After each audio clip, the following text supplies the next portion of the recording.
Hi అండి అందరికీ. Welcome to Renuka's kitchen. ఈరోజు మనం చేసుకోబోయే రెసిపీ ఎగ్ కర్రీ.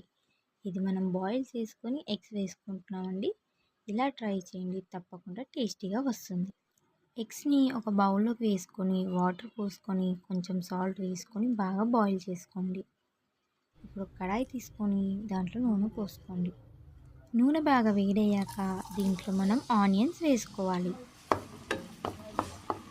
ఆనియన్స్ వేసుకొని అలాగే పచ్చిమిరపకాయలు వేసుకోండి.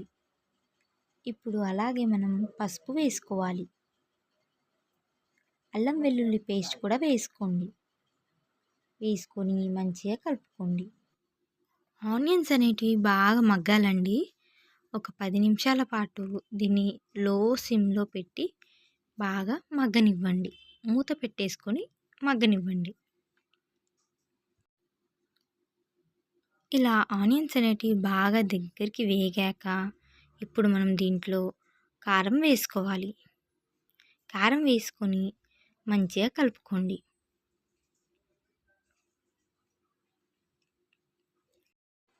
అలాగే మనం సాల్ట్ వేసుకోవాలి.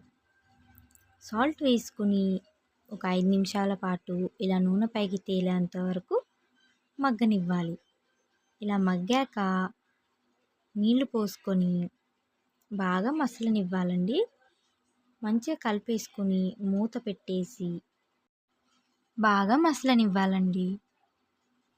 అప్పటి వరకు మనం ఉడకపెట్టుకున్న గుడ్ల పొట్టు తీసేసి ఒక బౌల్లోకి పెట్టుకోండి. ఇలా మనం దానికి చాకుతో కాట్లు పెట్టుకోవాలి. అన్నిటికీ పెట్టేసుకొని ఇప్పుడు మనం స్టవ్ మీద ప్యాన్ పెట్టుకోవాలి. దాంట్లో నూనె పోసుకోండి. నూనె బాగా వేడయ్యాక దాంట్లో కొంచెం పసుపు వేసుకోవాలి.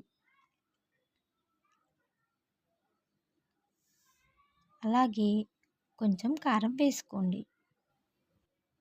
అలాగే దీంట్లో సాల్ట్ కూడా వేసుకోండి.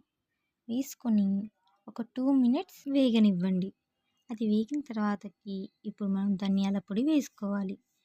వేసుకొని మనం పొట్టు తీసి పెట్టుకున్న గుడ్లని దీంట్లో వేసుకోవాలి. గుడ్లన్నిటిని వేసేసుకొని స్పూన్తో కాకుండా ప్యాన్తోనే అటు ఇటు అంటూ వేయించుకోవాలి.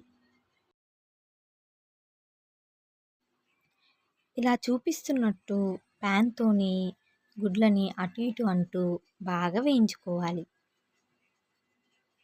ఒక 2 మినిట్స్ దాకా ఇలానే అంటూ బాగా వేయించుకోండి. చూడండి ఎంత బాగా వేగాయో. ఇలా వేగేంత వరకు మీరు వేయించుకోవాలండి. వేయించుకొని ఇలా బాగా మసులుతున్నప్పుడు దీంట్లో వేసేసుకోవాలి. వేసేసుకొని మంచిగా కలుపుకోండి. మంచిగా కలుపుకొని లాస్ట్లో కొత్తిమీర వేసేసి మూత పెట్టేసుకొని ఒక 5 నిమిషాల పాటు దమ్ముకు పెట్టేయండి. తర్వాతకి స్టవ్ ఆఫ్ చేసేయండి. ఇంకా మన కర్రీ రెడీ అయిపోయింది. ఇంకా మా ఛానల్ని సబ్స్క్రైబ్ చేసుకుని వాళ్ళుంటే సబ్స్క్రైబ్ చేసుకోండి, లైక్ చేయండి, షేర్ చేయండి. Thanks for watching Renuka's kitchen.